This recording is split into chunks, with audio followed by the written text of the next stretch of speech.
হাইমচরে জাতীয়তাবাদী ওলামা দলের মতবিনিময় সভা অনুষ্ঠিত। বিস্তারিত দেখুন ডেস্ক রিপোর্টে।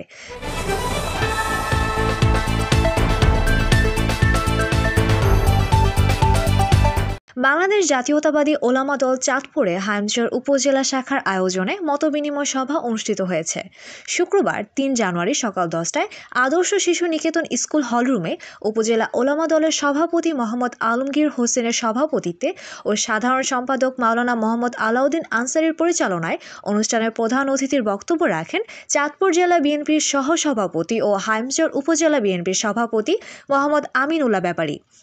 বিশেষ অতিথি হিসেবে বক্তব্য রাখেন জেলা বিএনপির যুগ্ম সম্পাদক ও হাইমচর উপজেলা বিএনপির সাধারণ সম্পাদক মোহাম্মদ মাজহারুল ইসলাম শফিক পাটোয়ারি। প্রধান বক্তার বক্তব্য রাখেন জেলা ওলামা দলের সভাপতি মাওলানা মোহাম্মদ জসিমউদ্দিন পাটোয়ারি।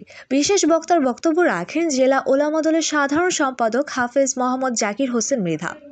বিশেষ অতিথি হিসেবে আরও বক্তব্য রাখেন উপজেলা বিএনপির সিনিয়র যুগ্ম সাধারণ সম্পাদক প্রভাষক হারুনুর রশিদ গাজী, সাংগঠনিক সম্পাদক মোহাম্মদ আজিজুল হক বাবুল, উপজেলা যুবদলের আহ্বায়ক মোহাম্মদ জহিরুল ইসলাম মাঝি সহ উপজেলা বিএনপির ও ওলামা দলের নেতৃবৃন্দ।